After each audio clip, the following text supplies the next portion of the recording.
themselves, yet are blind to it. Anything she does is heard through their I Hate Daniels filter, including her personal endorsement of Rick Santorum last Friday. At least that's the way I interpreted her offering him the keys to the city. The polite applause and cheers were a welcome change from the way she's treated by her opponents, who are twisting her comment about the budget woes into insulting our city. Most people heard that as times are tough everywhere, and appreciated her sincere question about the health of his handicapped daughter. It also gave him a chance to tell how a parent of a special needs child feels to have the government making choices for him. Governor Snyder endorsed Romney. Why can't Mayor Daniels endorse Santorum? Mayor Daniels and the conservative majority were elected because people were tired of having their money wasted. People should wait until the next election to vote her out if they don't like the job she's doing, not mount a recall. They have a right to do that, but now the mayor's supporters will be forced to encourage people not to sign the petition and to get out the vote if they gather enough signatures. This wastes more time and money. America was founded on the principle of representative government and regular elections. This is typical of liberals when they don't get their way. They use bureaucratic edicts like Obama's doing now, liberal activist judges, or they recall elected officials for keeping their campaign promises like the Michigan and Wisconsin governors. This is Troy, Michigan, 2012, not Salem, Massachusetts, 1692. It's time to end this modern witch hunt and get on with the city's business. Thank you. Thank you. Charlene Feminero, please. Charlene Feminino. Good evening. Dear Madam Mayor, I read in the newspaper that there is a group which was created to begin a recall campaign against you, ostensibly because you create a scandal, which they say is hurting Troy. However, unlike the national scandal former Mayor Gene Stein's husband created by shooting up their kitchen appliances, this supposed scandal was created by those who targeted a remark on your Facebook page. They could have just called you and told you that the joke you made to a friend could be considered offensive and asked you to take it off your face page, which I'm sure you would have done. But instead, they broadcast the remark far and wide and then excoriated you for creating a scandal. So one has to wonder what the real agenda is. Is it because you are a taxed enough already party member? Is that the real reason this whole scandal was manufactured? They cite the use of the word queer and gay as offensive, but the gay community has called the Tea Party people teabaggers, which is a pejorative. Teabagging is a sex act used in the gay community. Mrs. Feminino. I don't remember anyone from the gay community apologizing for that slur against Tea Party members. Does being gay mean never having to say you're sorry? Also, if these words are so offensive, why does the homosexual community use them so liberally? I watched A-List Dallas, and in one 30-minute episode, the word gay was used 18 times in 20 minutes. I'm of Italian extraction, and the words wop and dago are definitely offensive to us, and I can guarantee you we don't use them when we get together. Also, the Constitution guarantees the right to the free exercise of religion. Islam, Christianity, Judaism, along with many other religions, do not condone the practice of homosexuality. If that is the teaching of your church, then no one has the right to tell you you must condone, endorse, and encourage a practice that your God forbids. The Constitution also guarantees you the right to say that you believe that that is a sin. If they don't like what your church teaches, then they should take it up with your God, not you, because your God wrote the rules in your Holy Scripture.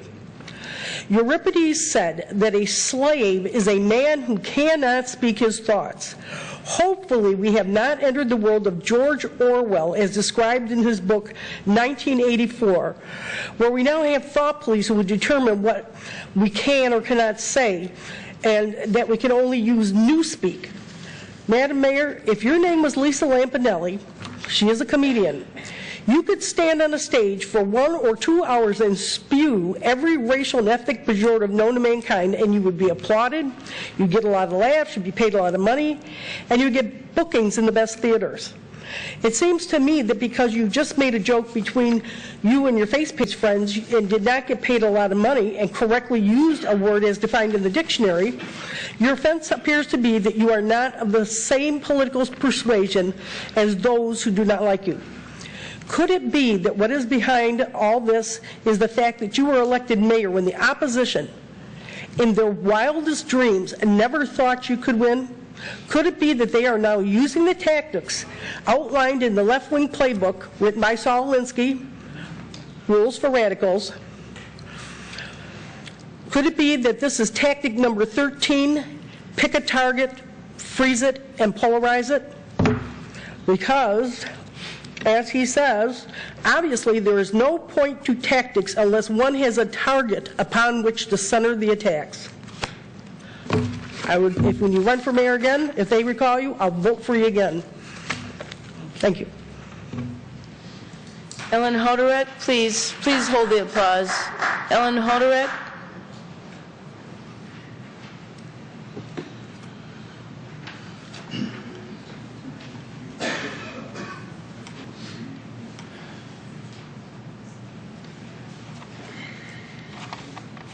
Good evening. Good evening. I can't believe some of what we hear in this chamber.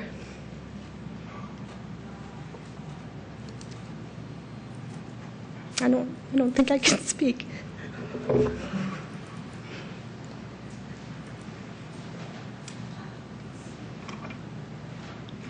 You have every right to your opinion.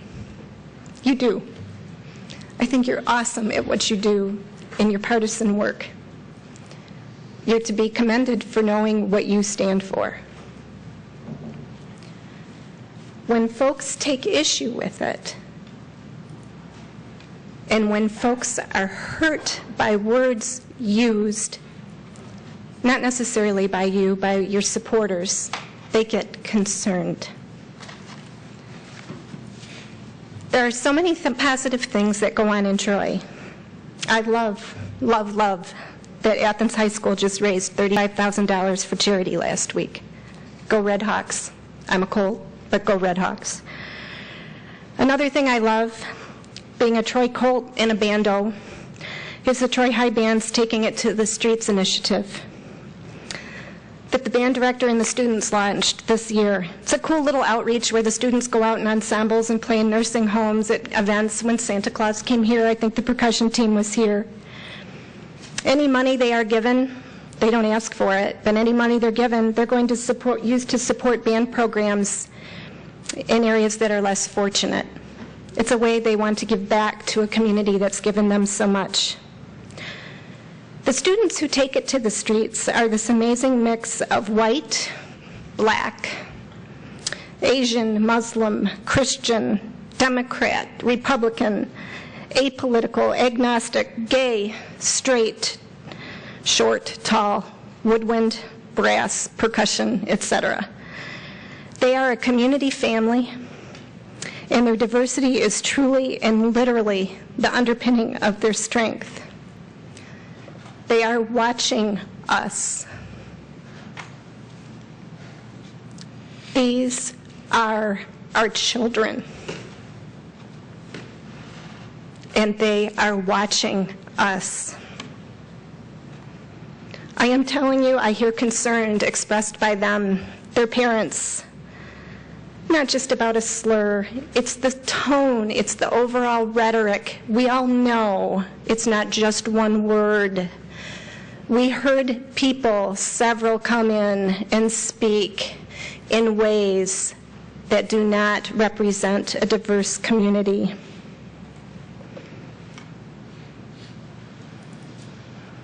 I know that anti-Muslim, anti-gay, anti-Asian sounding words truly hurt, because these folks tell me they do. Maybe we don't all understand it, but when you hear someone say they're being hurt and that they're afraid when they hear it, we say we're sorry as a community. I will say we're sorry. I've heard folks say, you don't know their heart. Your words show your heart. We need to check our hearts. A year ago, I became a part of a group that is speaking out. We're speaking out because for several years we've seen political rhetoric play games in this community. and I will submit for the record a rundown of the games we've seen since November 2008. It's been incredibly hard, time-consuming work. I have aged. I'm tired of watching council meetings on Monday nights. I want to go back to leaving it to you and sticking my head in the sand and knowing my streets will be plowed, my library will be open, and the police will show up when I want to call them. I've been called an angry woman, an angry duck, a liar, hurtful. Meanwhile, I've watched people speak emotionally and irresponsibly here and be upheld. Here's what I know for sure. I know my heart. When I left GM Public Relations, the team there gave me a heart because I have such a big one. It's too big, as you can see. This city needs to have a heart. It needs to have a heart for every Tea Party person, every Democrat, every Republican. Oh, Mrs. Hodorek, your time is up. Thank you, though. I appreciate your words. I have one last sentence. I've checked my facts, and I've seen through the rhetoric. I ask everyone to do the same. Let's check our hearts. Thank you. Cynthia Kahn? Cynthia Kahn? Mrs. Kahn seems to have left. Bruce Bloomendale?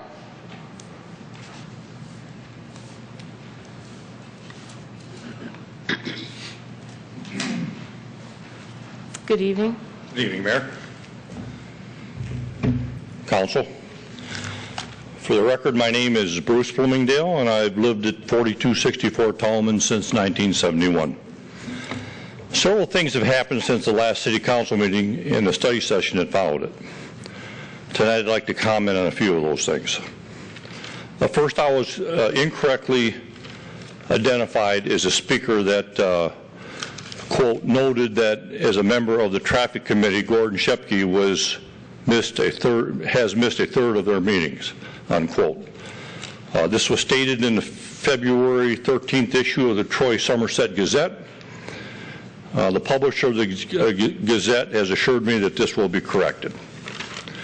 Next, I was pleasantly surprised to observe the dialogue, objectivity, cooperation, and the willingness to compromise exhibited by all 7 of you in both the public meeting and the study session held on February 6th.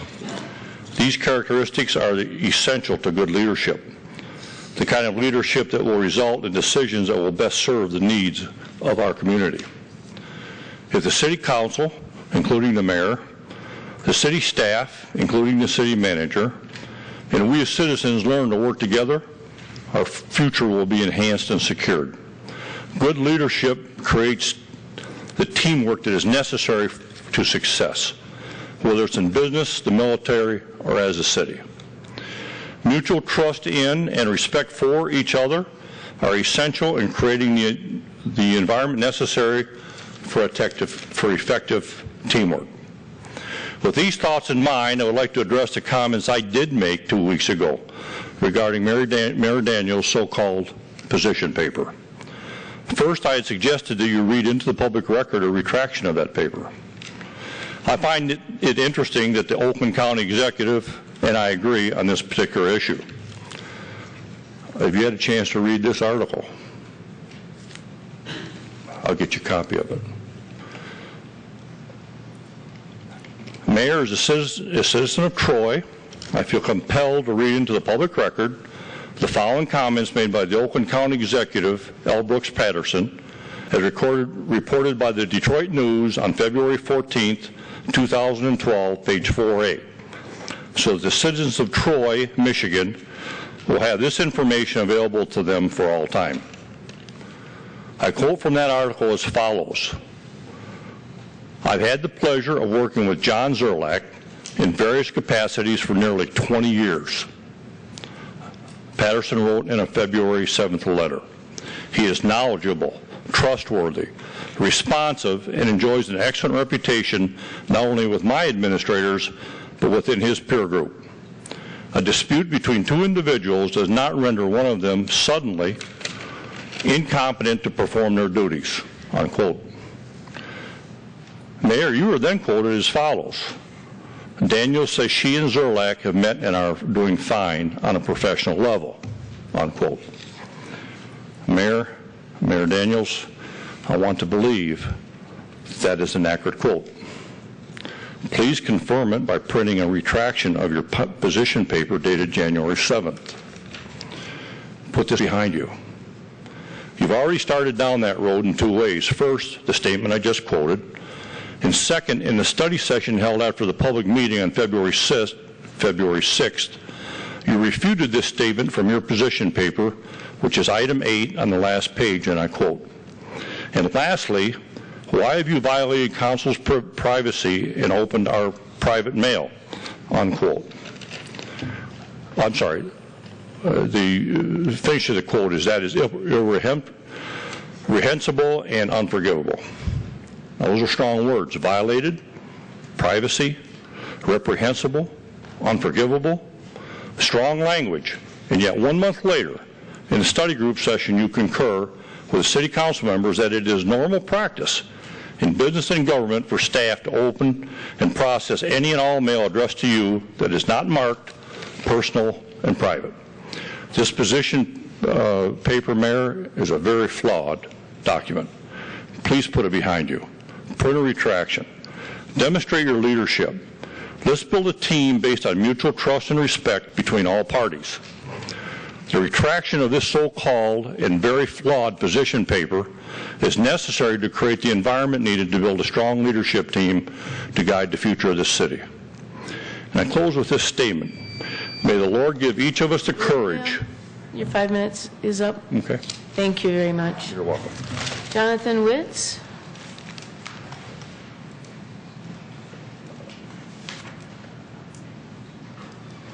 Good evening. Good evening.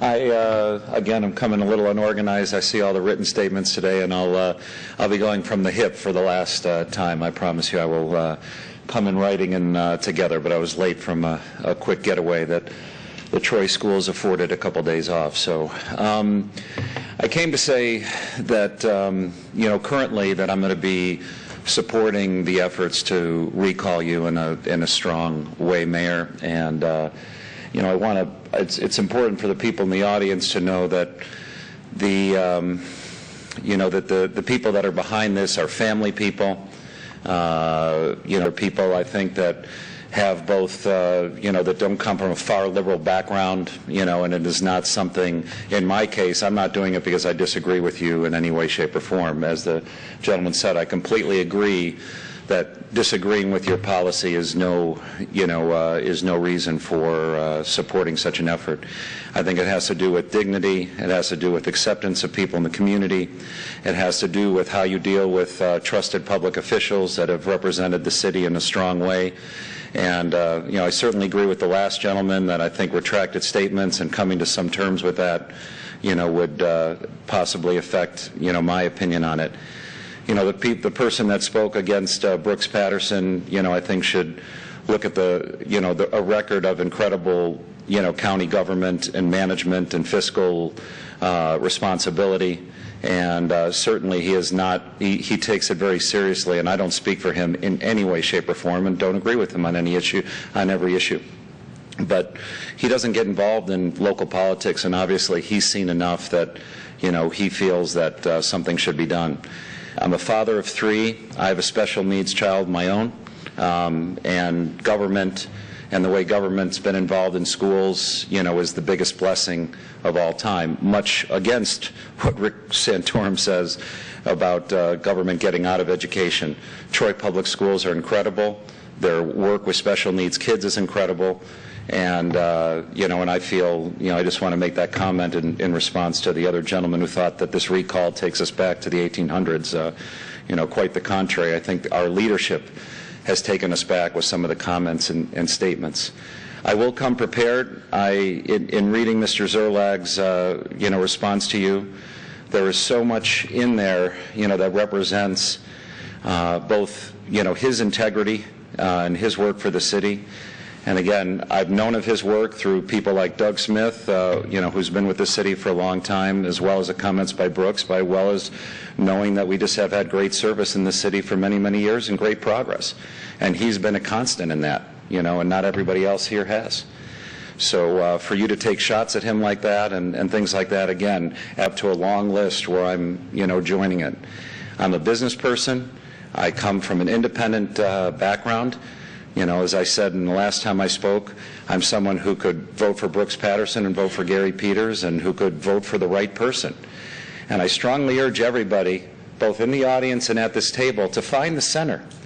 Half the people disagree with you, whoever you are, whether it's this councilman or this councilman, half of the people disagree with you. We must govern from the center. It's just not out there. We can find solutions that don't involve radical financial policy or, radical other policy. And I will come in an organized way to state my reasons for it, and I will collect 200 signatures out of the signatures that are needed. That's my goal, and I will have no problem doing that.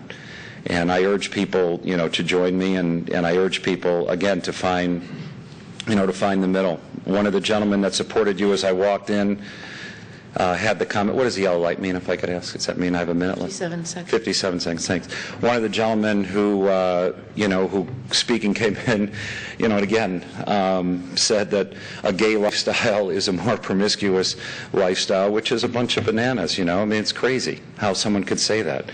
There are people who live a heterosexual lifestyle that can be far more promiscuous. It can happen either way. It's a choice of lifestyle, and people should respect, all members of this community. And, and I, whether I agree with it or don't agree with it, I respect people's rights to live the way that they want to live and choose to live. And that's part of what this country is all about, whether I agree with it or disagree with it. And, Ms. Mayor, it's not just that you said it in a Facebook page, it's that you followed it up and called people in high school, use the word that they were sick. So again, something along those lines. Well, you're shaking your head. I have the right to make comments, right? Just like other people can make false comments, and you don't shake your head for people that support you when they don't always make the right comment. Like I said, I'll get my facts together, and I will be back in an organized fashion. Thank you. Thank you. That concludes the people who have signed up to speak. Is there anyone else in the audience that would like to come forward? Mr. Krent?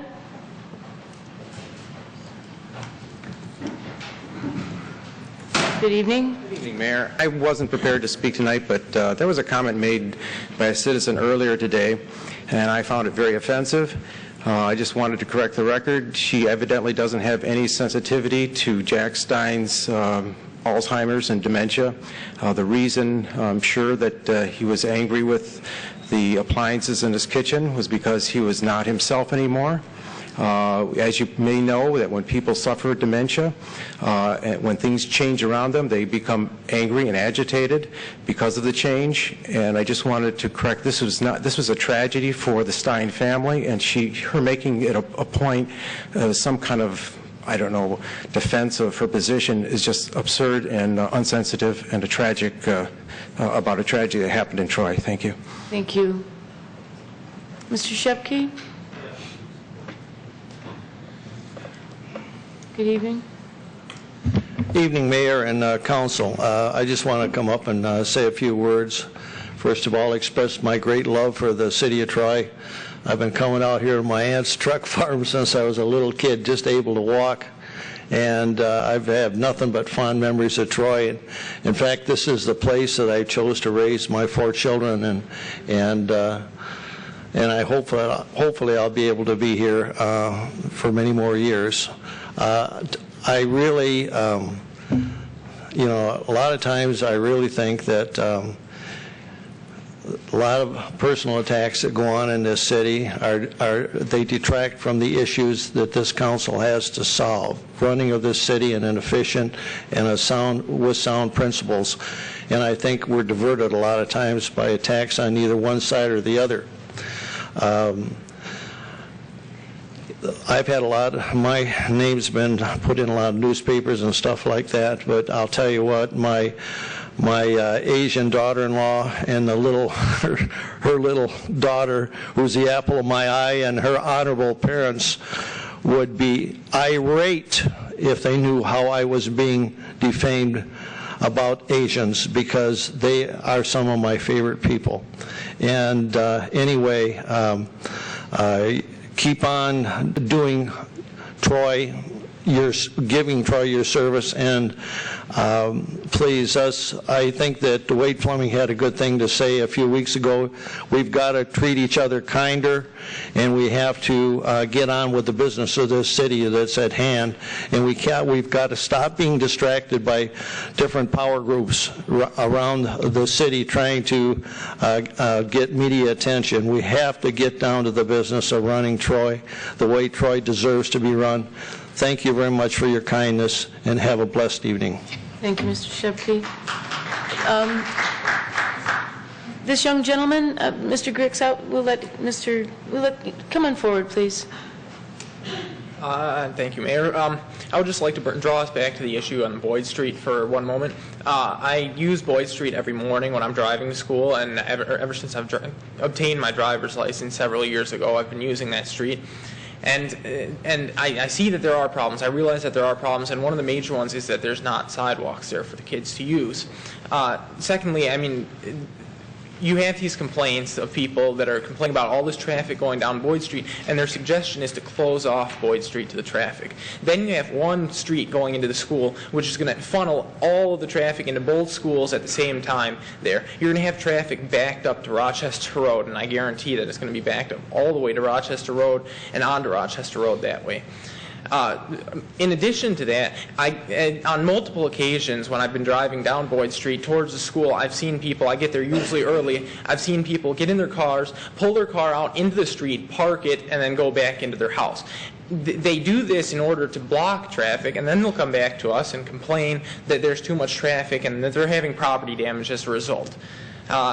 And one last thing to say is that in addition to those two things, I've been subjected to derogatory hand gestures, derogatory terms, and I know that my friends and school members have as well. Thank you. Thank you. Mr. Grix, please refrain from clapping. Mr. Grix? Thank you, Mayor. Thank you. I was signed up by the employee there, the lady that does it. Somehow it didn't take. Well, I see your name there. Maybe I overlooked it. I apologize. Anyhow, I come before you tonight concerned about several things. Number one, the fact that the head of the Troy Chamber of Commerce Club, Michelle Hodges, would come with some inference that they represent business. There are 10,000 businesses in Troy that do not belong to the Chamber of Commerce. There are 7% of the businesses that belong to the Chamber of Commerce Club, 700 members. Huge difference. Michelle Hodges lives in Grosse Pointe, doesn't live in Oakland, Macomb County, and doesn't live near a train station. I'm very, very concerned about the crazy statements of Al Brooks Patterson. In my opinion, he's a has-been. I'm sure he's very proud that John Zerlag gives 2 golf courses.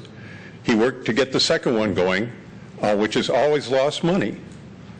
And the Troy taxpayers, the Troy residents, have to pay part of their taxes every year for this money-losing proposition while their library is closed one day a week.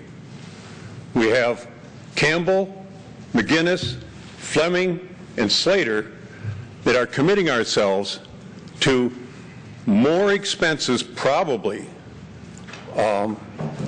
because of this train station, and it's the same program as the golf course. If we built the golf course, it would really work. All we got to do is build it, and they will come. And they didn't.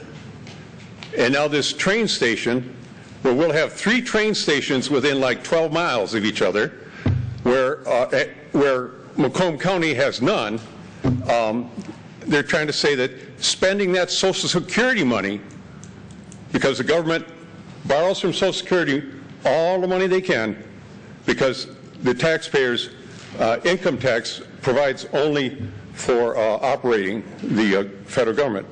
Anyhow, these people did that, and yet I have yet to hear that the Chamber of Commerce Club has put in writing that they're guaranteeing all expenses will be paid.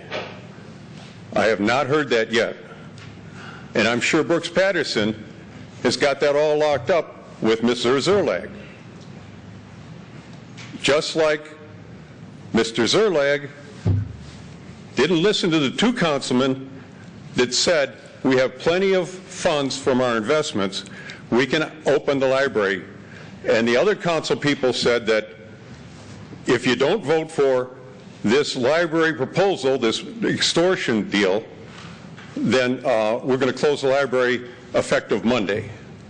The very next council meeting, Mr. Zerlag says, golly, we found millions of dollars in our investments. And then they proceeded to hire people and cancel some layoffs. Now, I see on the website the other day that somebody, I believe Mr. Zerlag, has canceled the Downtown Development Authority meeting. They've been canceled one right after another with no explanation. When you go on the website, it just says Downtown Development Authority meeting canceled. No explanation at all. But yet, the last 2 meetings ago, I guess Mr. Zerlag announced that, golly gee, if things don't change, we're going to lose money this year. We're going to go in bond default on the Downtown Development Authority bonds. And in a few years, according to the website, we'll be losing tens of millions of dollars over the next 4 or 5 years. I'm sure Brooks Patterson is proud of that and probably didn't look at it. I have no confidence anymore in Mr. Zerlag.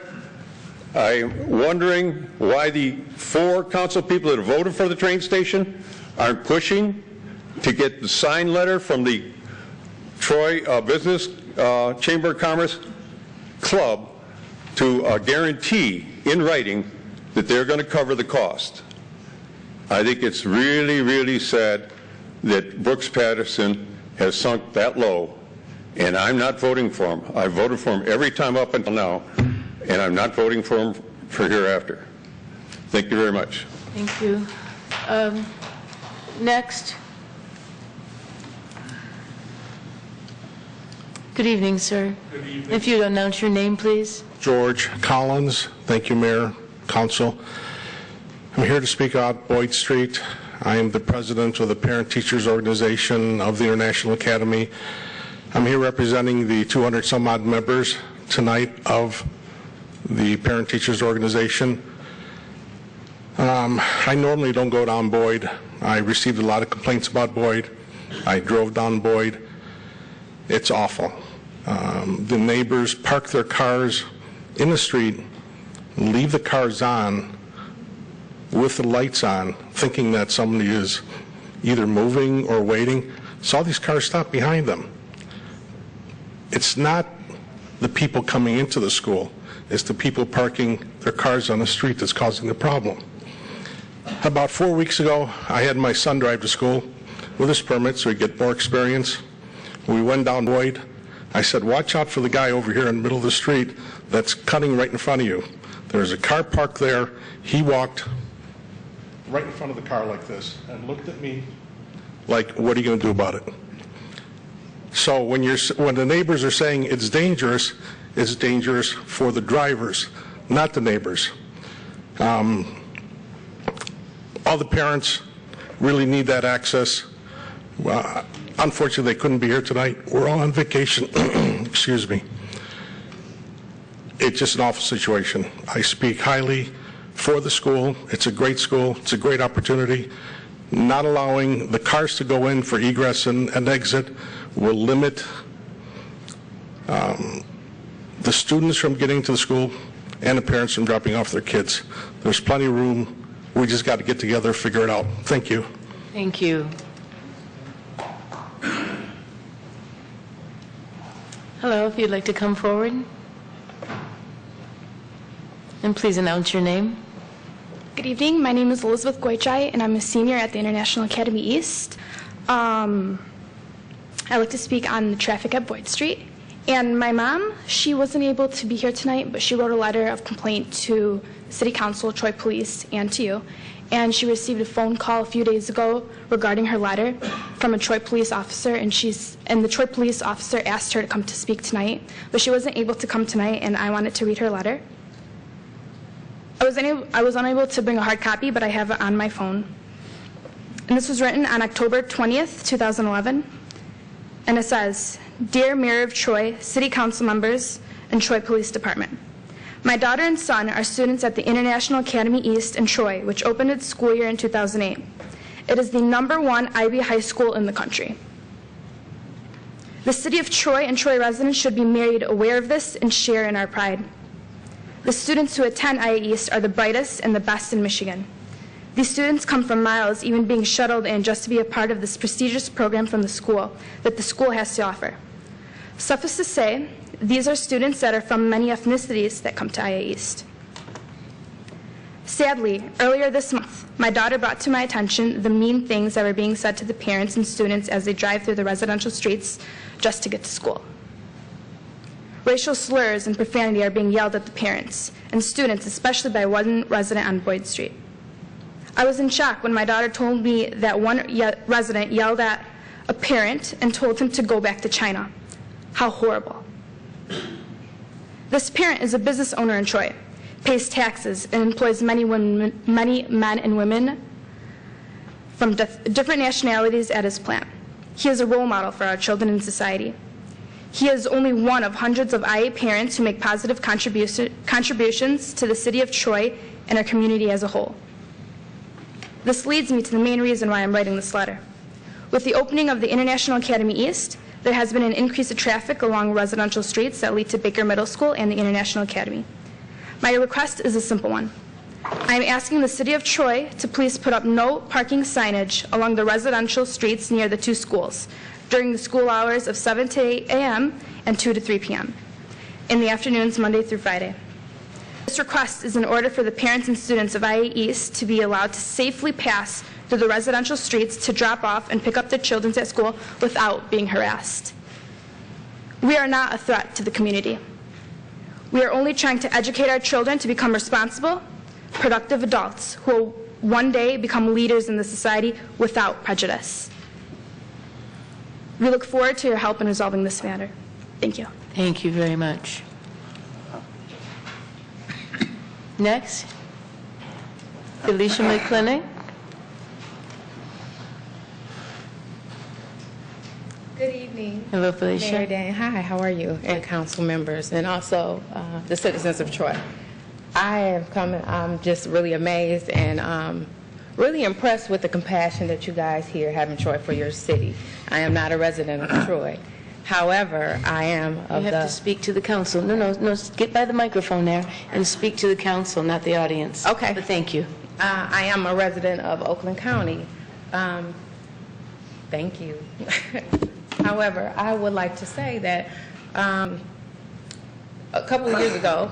No, speak to the council. The council, Yeah, not to not to the audience. I'm sorry. Thank you. A couple of years ago, Mayor Daniels had the opportunity to work for me and my family. And later on, I had the opportunity to reach out to her and ask her for an opportunity to be an intern for her as I began to pursue my graduate degree. Not paid. I don't want anyone to think that she's paying me for it. It's not paid, just hours. And I have become aware of a lot of the different issues that you guys are going against right now.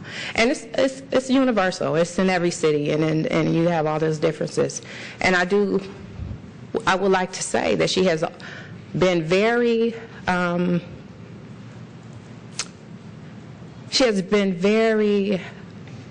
concerned with your issues. She has been extremely compassionate about your issues.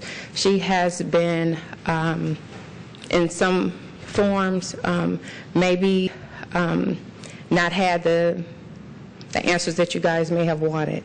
However, I know her from a different light, and I know that she will do whatever she has to do to continue to make sure that you guys get what you need and that the city progresses. It's only been a couple of days, a couple of weeks really, a few months since she's been mayor. And I think with all of us, we've had our 90-day situations, and we were kind of different in the beginning. But I think that everybody deserves an opportunity, more than 90 days, possibly more than 6 months, more than a year. And sometimes we may get it not quite right the first time, but we have the integrity and the admission and the honor to go forward and do those things that we need to do, not for just ourselves, but for those who we love and who we represent. And I just ask that you guys continue to, like me, she extended that olive branch and gave me an opportunity, that you all will continue to do that for her. Thank you. Thank you, Felicia. Next.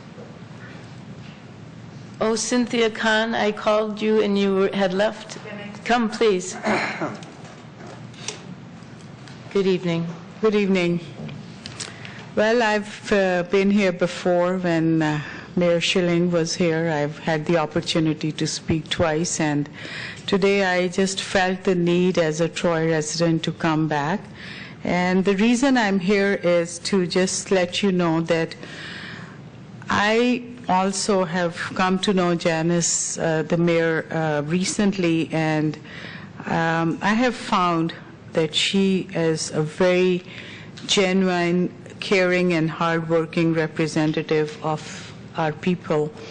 And also, the reason I came here is because of the relentless, ongoing anger and lack of forgiveness for the mayor. And I just want to say that we have to give her a chance. As the other person said, that it's not fair that she's only here for a few months and she didn't even have a time to prove herself. So I really want to voice my opinion as a Troy resident to just give her a fair chance to prove herself, and because I find her a very genuine person, and I think she truly represents all of us. Thank you. Thank you, Mrs. Khan. Is there anyone else in the audience who would like to speak? Please step forward. Announce your name, please. Hi, my name's Jennifer Ivan. I live on Boyd Street, and I just want to start by saying that my sister-in-law goes to school at IA, and I'm so proud of her. She's brilliant, and I'm really grateful that she has the opportunity to go to this school. It's close to her home. It's close to my home. She walks over after school. And I also want to say that it's horrible that people are making a bad situation even worse by parking on the street and blocking traffic. It's not the right way to go about getting this problem solved. And even worse, that people in my neighborhood are treating other human beings the way that they're treating them. But it is a bad situation. We've lived in our house for, it's going 3-4 years. It's our first home. We first moved in, we didn't have the traffic. It was my sister-in-law's first year of school at IA, but now you have 4 full years, all, 9th through 12th going there. Traffic is crazy. There's no buses, so everyone has to drive themselves to school. And last year, my husband's car was damaged. He backs in. We are actually on the corner of Boyd and Daly. He backs into the driveway because he can't get out in the morning. Even on the days when there aren't people causing a ruckus by parking in the street, it's bad. Nice weather comes, I can't sleep with my windows open because I have a son who is 20 months old. His bedroom window is on that corner.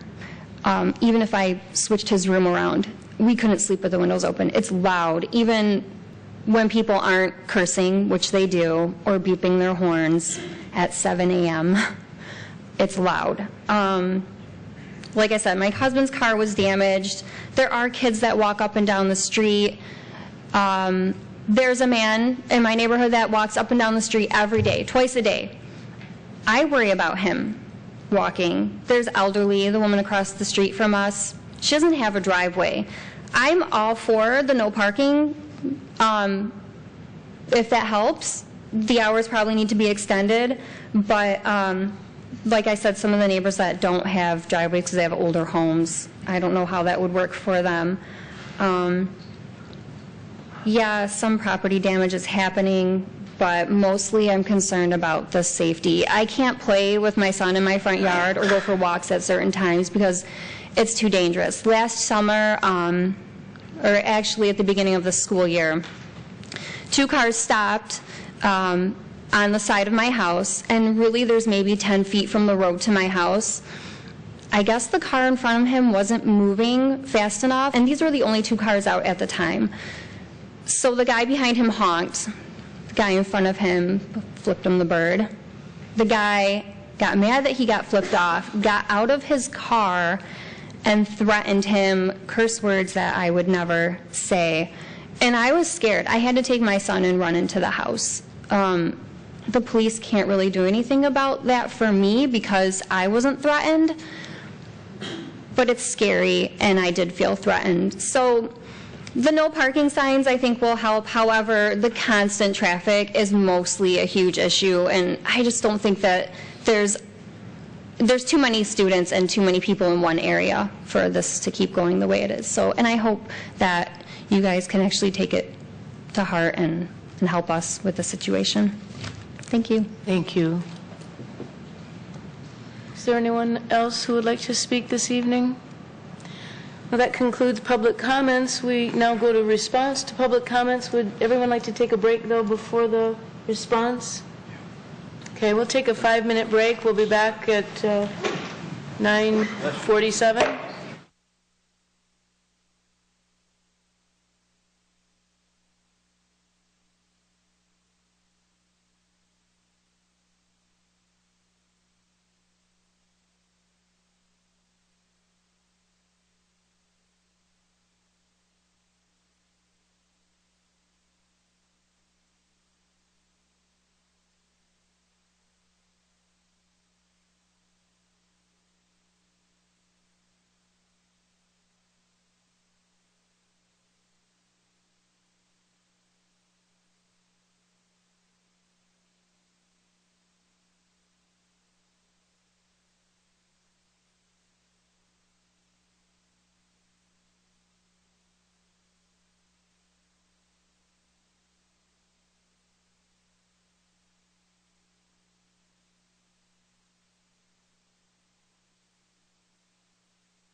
Mrs. Bittner? Mrs. Bittner? Mrs. Bittner? I did see you down the way in the restaurant. So,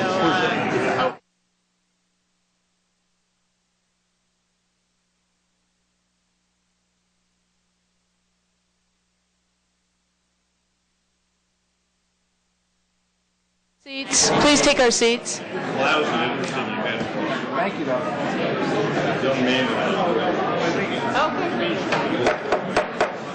Please take our seats. but it was Coney Island. It wasn't that expensive. If we could please have order, we want to resume the meeting. John, do you want to respond? Yeah. Thank you. Thank you. Thank you very much. Well, it's cleared up.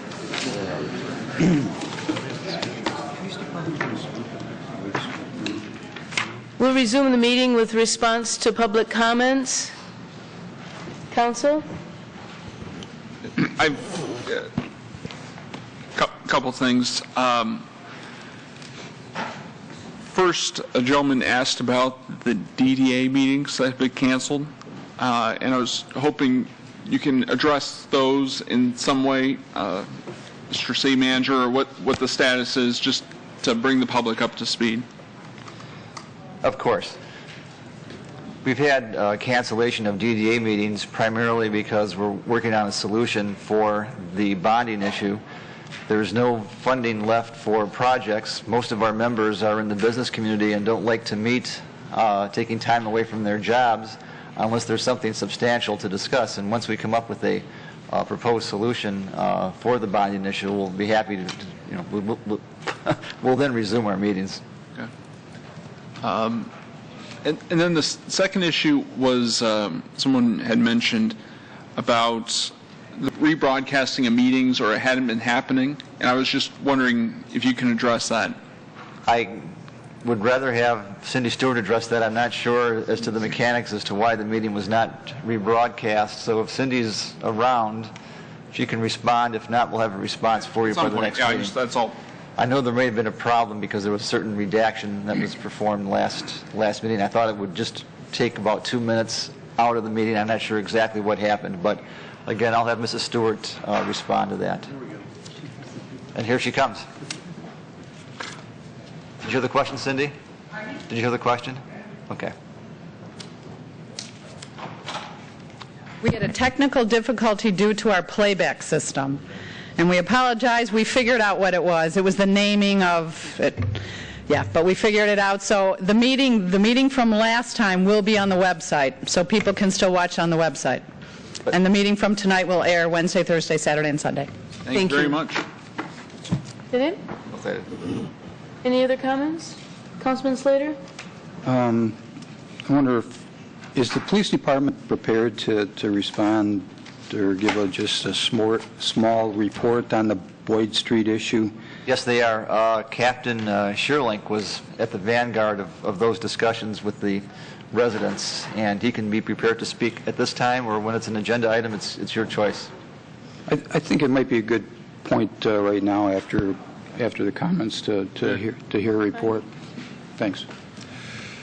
I think the memo that was submitted was a joint memo, and that summarizes the history of this thing pretty well. This has kind of been a joint effort going back to when the school year started, with the city staff, the police department, the school district, and the residents trying to get together to solve a pretty complicated problem. The problem that we face now is there's no real solution, short of millions of dollars invested to take land and reconfigure the area and add accesses to the school sites. That is really a doable solution. So any solution that we propose is going to cause some people angst here. What we're recommending is temporary no parking signs on the north side of Boyd Street during school days to alleviate the traffic conflict. And the theory behind that is we think it will get us through the end of this school year. The school district has committed to a 30-minute time span between the start times of the Baker School and the Academy next year, and redirecting as much traffic as possible on Torpy Street. So we believe that's going to alleviate a lot of the traffic conflict and congestion that basically converges on that area within a 10 to 15 minute period in the morning, then a little less in the afternoon, because the two schools start within about 10 minutes of one another. Our traffic engineer has a history of the area as well. We've conducted some engineering studies, putting the no parking signs on the north side of Boyd and then reassessing in the fall will set that situation up similarly as would exist on Torpy right now. There's no parking on either side of that street. We've been there almost constantly since the beginning of the school year. We've tried to get voluntary compliance on the part of the residents not to park on the north side of the street. When they do that, the problem is solved, but when we leave the area, it goes right back to where we started with people parking on that north side of the street, some of what appears to be deliberately and intentional to cause traffic conflicts. The problem we have is we can't post police officers there 9 months out of the year, every morning and every afternoon. It's becoming a resource drain on the police department. So we're looking basically at what we think is a temporary solution to get us through the end of the school year, to give us some ability to take enforcement action in that area when things get out of hand, and reassess in the fall, because we think, based on the school district's commitment to a 30-minute time span between the two schools' start time, they've already deflected all their bus traffic onto Torpy and encouraging parents to use Torpy next year. We think we're going to arrive at some relief for the residents on Boyd, which is important as well, because many of their concerns are legitimate. There is a massive ingress and egress of traffic within that 10 to 15 minute period every morning. So, Bill, if you have anything to add? You summarized very well. Any other questions? We have representatives from the school district here if you have any questions from them. One of the assistant superintendents and the principal of the International Academy are here. If they want to make any comments, or you guys have any questions you want to ask them. It's been a joint problem-solving effort, but the problem is the solution is not going to make everybody happy, unfortunately. I've met with a number of residents, and some of them feel that access into Raintree through one of those streets that surrounds the school district might alleviate some of the problem, but then other residents feel that that would present a thoroughfare that would be used for people to get from Rochester Road to John R., and so that's a concern. So it is a difficult situation. Could you address that? Yeah. It was discussed when we met with residents in January. It was brought up at that meeting as well. Really what it does is it moves the issue from Boyd, Torpy to somewhere else, say in Raintree. It moves that traffic. That traffic's got to get to that site somewhere, and it's a large enough site with both schools that it needs the two access points alone for emergency purposes, but just to get traffic in and out of there in the mornings and the afternoon. Secondly, we can't force the school to do that. And we cannot force the school to spend money to do something on their property. The schools are not under our jurisdiction. They're under the state. So it's not something we could as the city, go in there and tell them what to do on their property. So opening up a third access road would be a problem for the school? I mean, would that represent a problem to them, do you think? You would have a different set of residents here, because now we would have traffic moved over to a different, the residents on Boyd, what they've stated at the meeting in January and they've stated in the past, is that they want that access point on Boyd closed, period. It's a driveway to the school. It's been there since the 60s. Baker Middle School has been there at least since '63 when we look back at the aerials. IA has only been there the past 4 years. That access off of Boyd has been there since the start of Baker, I believe, at least to '63. They've had the entrance off Torpy and off of Baker, or off of Boyd.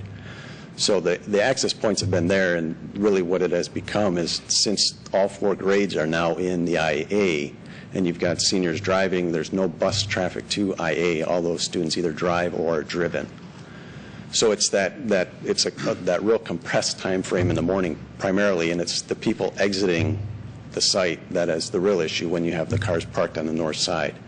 So if you take that traffic, let's say you closed that Boyd access point and moved it into Raintree, you're going to have residents in Raintree that are going to have some concerns about, now you've moved traffic from Boyd, where the schools have been since at least the 60s, now you've put it in my backyard.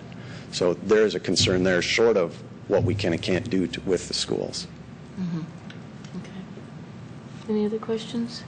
Councilman Teets? One of the speakers this evening said that some of the homes don't have any driveways for their vehicles. Is that the case, or is that incorrect? Or they have driveways. It may be a gravel driveway, but yeah, every property has the right to have access to a road. So even if they don't have a paved approach, they have some access. I wanted to make sure. Why are you suggesting the temporary stop or no traffic signs rather than permanent? What we're looking at is, because in the fall, the school district has committed to changing the times, the start time for the IA in Baker, roughly a 30-minute difference in time start. Right now, they're about 10 minutes apart. So you've got essentially two schools trying to get to that same site at the same time.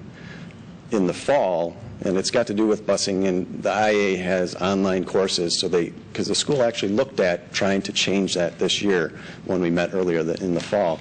But IA is associated with other academies, and they do online classes, so they can't just change this one school. They can't change the time of it, and they can't just take the bus schedule and throw it apart, because they've got issues there because they have to try and get to all the other schools.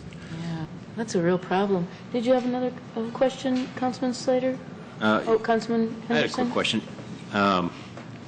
Somebody else commented about the signs and the time span that's on the proposed signs. Is that an appropriate amount of time? Yeah, I did talk to the school district, and I've talked with Officer Szymanski, who's been out there daily, and they concur that the times are reasonable for the flow of traffic, and so we believe it'd be adequate. I mean, the majority of schools in Troy have some type of no parking restrictions around them because of the issue. I mean, almost every school has this issue, and Torpy itself already has the no parking signs on restricting no parking to school days only, and then the other side is no parking due to fire hydrants. The reason we thought we would ask for a temporary no parking situation now is because the residents on Boyd Street are really against the no parking on the north side of the street. So it's a bit of a compromise position to give us some time to get through this school year, and hopefully this solution that's in place with spreading the start times to the schools 30 minutes apart will alleviate that traffic situation, and maybe we can go back to allowing parking on that north side in the fall. But we'd like an opportunity to at least reassess then and not say this is a permanent, we can't go back on this situation or this solution, because we're clearly hearing the residents too. It is an inconvenience for them not to be able to park on that north side of the street to a certain extent. Okay, Councilman Fleming. I'm very familiar with the situation. I've spent time out there myself in the early fall with the residents, and it is a serious situation. But I think what you're recommending is a viable compromise. Just a question, maybe someone from the school district can answer this, or maybe you can answer it. You said that there are no parking signs on Torpy as well, but I'm sure we've got other schools in the district with narrow streets where buses are trying to traverse early in the morning. Is this a common practice to put no parking signs elsewhere in Troy? So this won't be the only street in Troy with this inconvenience. We've inconvenienced other residents as well, living in close proximity to schools. And we've been lucky this year because we haven't had snow. Because what happens is these streets get even smaller. If we get snow, and the snow, it starts creeping out. We've had times when the police have gone up, they've had to direct traffic because a bus and an SUV could not pass because of snowbanks encroaching on the road on a street that was posted no parking. So there are issues, but the majority of the schools are posted, there are no parking zones during the morning and evening dismissals. Yes, sir. One other thing, if no one else has a question. Go ahead. I got one thing to say. Okay. Go ahead. Just another suggestion. I know you spend a lot of time out there. I've seen you. But when we put these no parking signs up, too, it's still a safety issue, and I think we're still going to have some attention of officers out there to make sure the speed's regulated. because we can't put no parking signs and people say, okay, now we have an open thoroughfare, and even subconsciously increasing the speed. And so I would encourage the school administrators as well as the police school administrators can, ask the students and the parents to keep their speed down. And then as an enforcement issue, you can do that too. Because if we're going to impose on the residents to put up temporary parking, no parking signs there, and enforce it, and enforcing means you're going to be towing some vehicles to make believers out of people. Possibly. You hope not. You hope you get voluntary compliance. But if you don't, then I know you have to enforce that. You've got the signs there. And we hope it doesn't come to that. We hope we get voluntary compliance. But I would ask that the students and the parents keep their speed down, and possibly in the beginning we have some enforcement, some police activity out there as well to make sure that they do. Yep, we'd be more than happy to do that. We're committed to, maintaining a presence there. We want to see the solution to the end, and it's still going to take some time, so we'll be around. Councilman Slater? I just wanted to say I'm going to support the temporary solution, but I do have some empathy for the residents on Boyd Street, and I think we need to look at a better solution for them. And I have a couple ideas that I'm not going to try and work here tonight, but I have a couple of ideas that I'd like to help with. But I just want the residents on Boyd Street to know that I have gone out there. I have gone during the peak hours. It's a problem, for the residents. And I'm going to vote for this temporary solution, but I want the residents on Boyd Street to know that I have a couple ideas, and I still think we need to find a better solution for them, too. So having said that, I'm going to vote for the temporary solution only. And that's my perspective, anyways. Manager Zerlich, did you want to say something? Just, Your Honor, that should you and the council desire, after public comment, you can take this issue out of order. The students are in the audience. Perhaps they could get an early resolution and then leave. I'm in favor of that. That would seem fine. Councilman Henderson. One last question. As you were talking about Boyd and Raintree, it seemed to me as you were saying that was an either-or proposition. Is that correct assumption? Or in the Boyd Street residents' mind, yes, that their solution is to close the access off of Boyd and move it somewhere else, whether it be from the northeast, northwest, somewhere else. So would opening up Raintree and then allowing both of those situations relieve any of the pressure at all, or none? Multiple access points potentially would relieve traffic on Boyd for people that are coming from, say, Raintree. The issue that it might create is circulation issues on the site, because on the site they want to try and separate the pedestrians from the parents from the bus traffic. You don't want them to intermingle. And so if you're bringing in a third access point, that could cause some serious issues on the site itself, where you've got people not looking for moving vehicles. So it could create a more hazardous situation on the school site. We finished? Councilman Slater, would you like to suspend? I'd like to make a motion to suspend the rules. Support.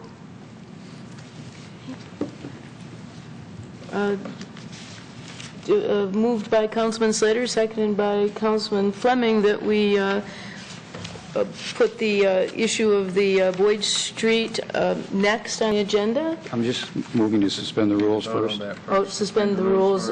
Okay, so we suspend the rules. Discussion? A vote, please, Mrs. Bittner. Councilmember Fleming? Yes. Councilmember Henderson? Yes. Mayor Pro Tem McGinnis? Yes. Councilmember Slater? Yes. Councilmember Teets? Yes. Mayor Daniels? Yes. Councilmember Campbell? Yes. Motion passes. Okay. Councilman Fleming? Move it forward.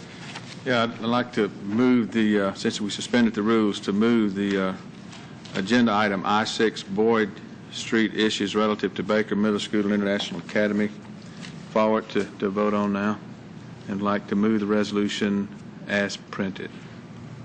Second? Second. Now, this is the vote to move it forward. It's just the vote to move it, not the vote. Right, vote on that. and then we vote on the resolution. Okay, so we're moving the motion forward. It was moved by Councilman Fleming, seconded by Councilman Teets. Discussion? Vote, please. Councilmember Henderson? Yes. Mayor Pro Tem McGinnis? Yes. Councilmember Slater? Yes. Councilmember Teets? Yes. Mayor Daniels? Yes? Councilmember Campbell? Yes. Councilmember Fleming? Yes. Motion passes. We'll address item 6, the posting of a no parking tollway zone on the north side of Boyd Street during the morning arrival and evening dismissal times of Baker Middle School and International Academy as a temporary fix to be reevaluated in the fall of 2012. Would someone please move the resolution? Oh, you both did. Okay. Councilman Fleming moves the resolution. Councilman Slater seconds? All right. Discussion? A vote, please, Mrs. Bittner? Mayor Pro Tem McGinnis? Yes. Councilmember Slater? Yes. Councilmember Teets? Yes. Mayor Daniels? Yes. Councilmember Campbell? Yes. Councilmember Fleming? Yes. Councilmember Henderson? Yes. Motion passes. Now we'll return to the agenda order. And being as there are no postponed items, we'll move to regular business, beginning with mayoral appointments. I'll read a resolution. Resolved that the mayor of the city of Troy hereby appoints Mr. Frank Strahl to the Board of Review for a term that expires on January 31st, 2015.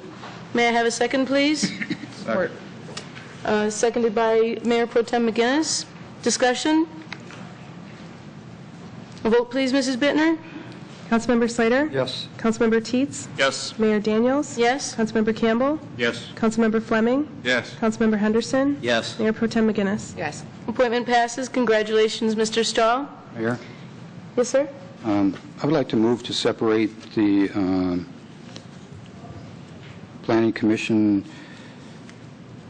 appointees, please. Okay. Is there a second? Word. Okay, moved by Councilman Slater, seconded by Mayor Pro Tem McGinnis, that we separate out the Planning Commission. Discussion? Vote, please. Councilmember Teets? No. Mayor Daniels? No? Councilmember Campbell? Yes. Councilmember Fleming? No. Councilmember Henderson? No. Mayor Pro Tem McGinnis? Yes. Councilmember Slater? Yes. Motion fails. I'll read the resolution. Resolved that the mayor of the city of Troy hereby appoints Mr. Gordon Shepke, Mr. Thomas Straight, and Mr. Robert Schultz to the Planning Commission with terms that expire on December 31st, 2014. May I have a second? Second. Councilman, I think I heard Councilman Teets first. Moved by Mayor Daniels, seconded by Councilman Teets. Discussion? Mayor? Councilman Slater? The reason I asked to have it separated is that nothing against Mr. Shepke. This is my vote is that I believe Mr. Lon Ullman deserved to be reappointed. So that was my reason for the separation, so that I could vote separately on that vote. I still believe that Mr. Ullman should be reappointed, and I'm not going to change my opinion. So I wish I would have had an opportunity to just vote on that, because I do support Mr. Stratt and Mr. Schultz for reappointment also. So I just want to make it clear that I do support those two, and I still have to vote no. Madam Mayor. Mayor Pro Tem McGinnis? I just would like to forward similar comments in terms of wanting to separate the votes out. And we spoke about it last week when we went through this pretty in-depthly in terms of nominations. I felt at that time that whether it was Mr. Ullman or whether it was a number of other people that had filled out applications to be appointed to the Planning Commission, I felt like there were some other applicants that had experience and background that I thought would be more suitable for that position. Nothing personal against Mr. Shepke. I don't know him personally. So at this point, I would be voting no for the same reason as Councilman Slater. Councilman Fleming? Madam Mayor, when you refer to the qualifications, members or terms, right from the section 3.10, says a planning commission shall consist of 9 members who shall represent, insofar as possible, different professions or occupations, and who shall be appointed by the mayor to the approval by a majority of the city council. So I'm looking at this, certainly Mr. Ullman's qualified, very qualified, but that we're looking for different professions, occupations. Also, something that we've never taken into consideration is this is a state regulation. I believe it's Public Act 33 of 2008. It says the membership of a planning commission shall be a representative of important segments of the community as the economic, government, education, social development of the local government. It goes on to say the membership shall also be representative of the entire geography of the local unit of government to the extent practicable. So we don't even consider that. We need people that represent the whole city, different ideas, different professions. It doesn't mean we all have to be architects or engineers. Mr. Shepke is a licensed plumber. I understand a licensed builder, has certain qualifications, and does bring a skill set here. No, he's not an architect or an engineer, but he does, I think, bring a skill set and represents another geographical segment of the city. So I think he's certainly qualified. Doesn't mean he's more qualified or less qualified, but it really doesn't say that you have to have certain qualifications. So I think he does meet the criteria. So that's why I wasn't for separating the vote, because I thought we'd covered this issue in detail last time. Other comments? I'll wait my turn if somebody else wants to speak. I just want to echo what Councilman Fleming said. Unfortunately, I've had people tell me that only folks that have college degrees, that have certain qualifications or academic qualifications should be considered for some of these appointments. And frankly, I don't think that's the way it should be. I think that we should look at the whole individual and their career and what they've accomplished. And simply by saying that you don't have your degree in this or a degree in that, that you're not qualified, is the exact opposite of what we should have in our participation. In the same way, if we were to say that you have to have qualifications to be involved in the city budgeting or be involved in traffic management, I don't know how many of us would truly have that sort of qualification. I certainly don't have the academic qualification for those things. So I welcome Mr. Shepke and these other individuals as qualified in their unique ways to help. And for as much talk about diversity, I believe diversity of opinion and diversity of background is as important as diversity of degree. So that's where I'm coming from. Councilman Slater? And I can respect that. But I just want to talk to the separation issue, because it has been the practice of this council to honor a request for separation. Councilman Harlech did it quite often. And I think out of respect for somebody's single vote, it has been a practice that's been approved by this council as long as I can remember. It's for the only purposes to separate so that a vote can be made individually and not in a group. So I just want to make that point. Any other comments? A vote, please, Mrs. Bittner. Mayor Daniels? Yes. Councilmember Campbell? No. Councilmember Fleming? Yes. Councilmember Henderson? Yes. Mayor Pro Tem McGinnis? No. Councilmember Slater? No. Councilmember Teets? Yes. Appointments made. Congratulations, everyone. We'll proceed to City Council appointments. Mayor Pro Tem McGinnis, would you like to move the resolution? Sure. Resolved that Troy City Council hereby appoints the following nominated persons to serve on the boards and committees as indicated. Unless there's an objection, I'm just going to put them together. Building Code Board of Appeals, term expiring January 1st, 2017, Gary Abbott-Thera. For the Liquor Advisory Committee, 3 terms, all expiring January 31st, 2014, Max Ellert, David Ogg, and Timothy Payne. Is there a second? Support. Moved by Mayor Pro Tem McGinnis, seconded by Councilman Fleming. Discussion, please. A vote, Mrs. Bittner? Councilmember Campbell? Yes. Councilmember Fleming? Yes. Councilmember Henderson? Yes. Mayor Pro Tem McGinnis? Yes. Councilmember Slater? Yes. Councilmember Teets? Yes. Mayor Daniels? Yes. Appointments made. Congratulations, everyone. DDA nominations. I'll read the resolution. Resolved that the mayor of the city of Troy hereby nominates Earl Van Dyke, Terry Knight, and David Hay to serve on the Downtown Development Authority for a term ending September 30th, 2015. These nominations are to be considered for approval at the next city council meeting to be held on March 5th, 2012. Could I have a second, please? Names, could I have the names again, please? Earl Van Dyke, Terry Knight, and David Hay. I'll second the nominations. Moved by Mayor Daniels, seconded by Councilman Teets. Discussion?